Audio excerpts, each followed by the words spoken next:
Hello friends, अद्भुत मिथक के एक नए एपिसोड में आपका स्वागत है। आज से लगभग 500 साल पहले इटली के एक जीनियस लियोनार्डो दा विंची ने एक ऐसी पेंटिंग बनाई थी जो आज भी एक मिस्ट्री बनी हुई है। वो है मोनालिसा की रहस्यमय पेंटिंग। आखिर ऐसे क्या राज छिपे हैं इस पेंटिंग में जो इसे दुनिया के सबसे रहस्यमय और सबसे फेमस पेंटिंग बनाती है। आज की इस वीडियो में आप मोनालिसा पेंटिंग के बारे में 15 ऐसे रहस्य जानेंगे जो आप नहीं जानते हैं। तो बिना मोनालिसा की खूबसूरती में खोए चलिए शुरू करते हैं। नंबर 15। 23 जून 1952 को लियोक मैस फेरो नाम के एक यंग फ्रेंच आर्टिस्ट ने पेरिस के एक होटल की चौथी मंजिल से कूदकर अपनी जान दे दी थी। कहा जाता है वह मोनालिसा के रहस्यमय मुस्कान के लिए पागल था। वह उनकी सुंदरता पर इस कदर मोहित हो गया था उसने उसकी सुंदरता के लिए न जान तक दे दिया। उसने एक सुसाइड नोट भी छोड़ा जिसमें उसने मोनालिसा के लिए प्यार और सालों के इंतजार की बात लिखी हुई थी। नंबर 14। मोनालिसा के बारे में जो सबसे रहस्यमय बात है वह आर्टिस्टों और हिस्टोरियन को सबसे ज़्यादा सोचने पर मजबूर करती है। वह है मोनालिसा की रहस्यमय मुस्कान जो अलग अलग एंगल्स पर देखने पर अलग अलग दिखती है, मतलब बदलती रहती है। पहले यह तस्वीर मुस्कुराती हुई दिखाई देती है और फिर यह मुस्कान फीकी पड़ जाती है और फिर गायब हो जाती है। एक रिसर्च से पता चला है कि जिस औरत को दा विंची ने इस पेंटिंग में बनाया है वो अपने अंदर कुछ राज छुपाए हुए है, इसलिए मोनालिसा की मुस्कान इतनी रहस्यमय लगती है। नंबर 13। कुछ साल पहले डॉक्टर ने यह कहकर सबको हैरानी में डाल दिया कि मोनालिसा की रहस्यमय स्माइल का राज उसके ऊपर के 2 दांतों का टूटा होना है और यही वजह है उसका ऊपरी होठ थोड़ा दबा हुआ है। सन 2000 में हार्वर्ड के एक न्यूरो साइंटिस्ट मार्गरेट ने बताया कि मोनालिसा की मुस्कान नहीं बदलती बल्कि इंसान का माइंडसेट बदलता है। मतलब यह सब दिमाग का खेल है। जैसा आप मोनालिसा को चेहरे को देखना चाहते हैं वैसा ही वो आपको दिखाई देता है। इस चीज़ पर डिपेंड करता है कि आप उसके फोटोज में आप देखना क्या चाहते हैं और आपका फोकस किस चीज़ पे है। नंबर 12। लियोनार्डो दा विंची ने मोनालिसा को 1503 में बनाना शुरू किया और वह 1517 तक इस पर काम करते रहे। उनको सबसे ज़्यादा समय मोनालिसा की होठ बनाने में लगे थे। मोनालिसा की होठ बनाने में दा विंची ने 12 साल का टाइम लगा दिया। लियोनार्डो ने मोनालिसा पेंटिंग को पेंट करने में 30 से भी ज़्यादा लेयर्स का इस्तेमाल किया था और उनमें कुछ लेयर्स तो इतनी बारीक थी कि वो इंसानी बाल से भी काफ़ी बारीक उसे कह सकते हैं। नंबर 11। सन 1911 में 21 अगस्त के दिन मोनालिसा पेंटिंग को पेरिस के एक म्यूजियम से चुरा लिया गया था।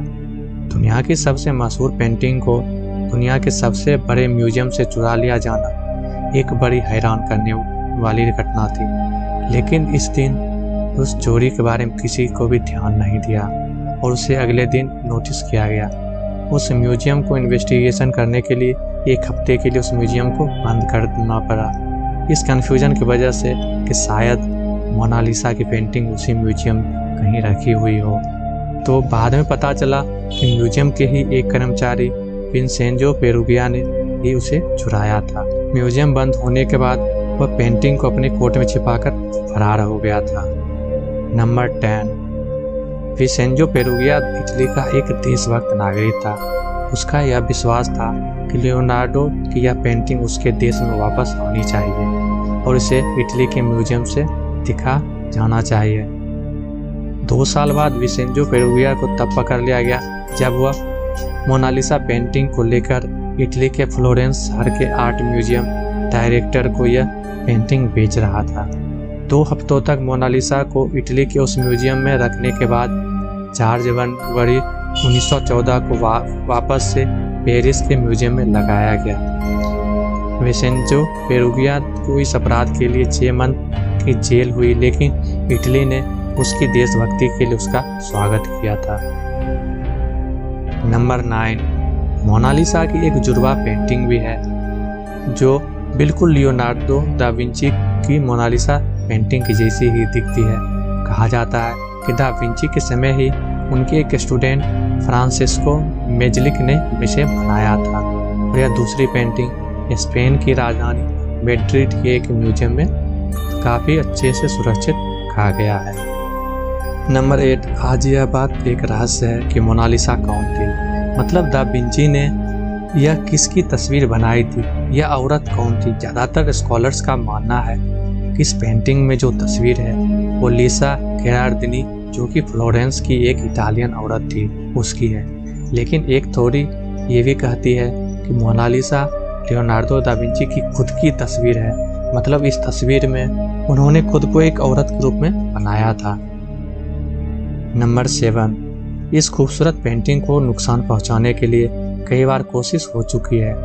1556 में एक बोलीवियाई पर्यटक ने मोनालिसा पेंटिंग पर एक पत्थर फेंक दिया था, जिसकी वजह से मोनालिसा की पेंटिंग में मोनालिसा के बाएं हाथ की कोनिक पर से छोटा सा निशान हो गया था।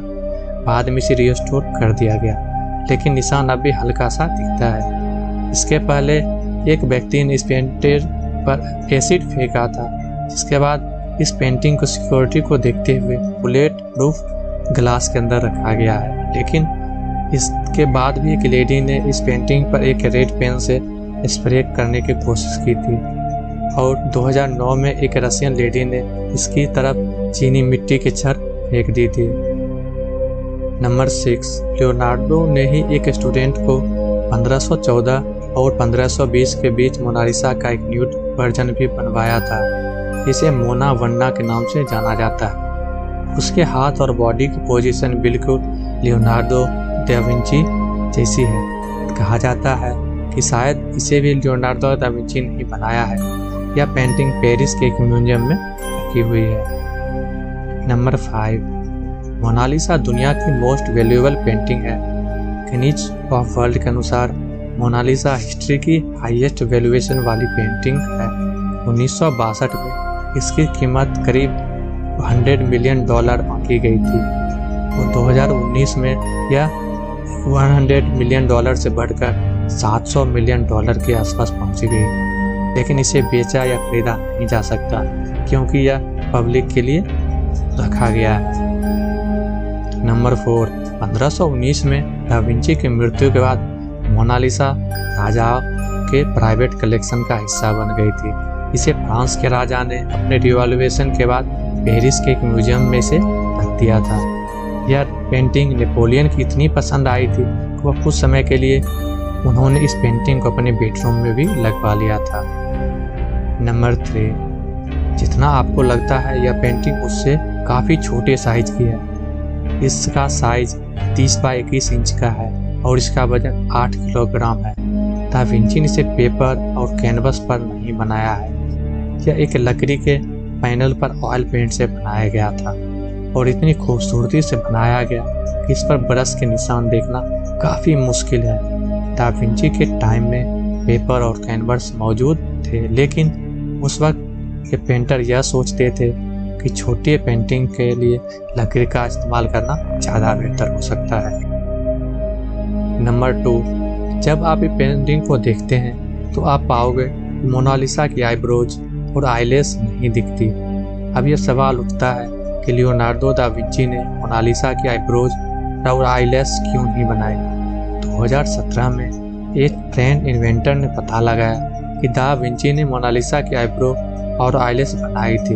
उन्होंने बताया कि यह समय के साथ धीरे धीरे गायब हो गई। शायद ओवर क्लीनिंग की वजह से यह पूरी तरह से अभी हट गई है। नंबर 1, मोनालिसा को इंग्लिश में मोना लिसा लिखा जाता है, लेकिन इसका सही स्पेलिंग मोना लीजा है।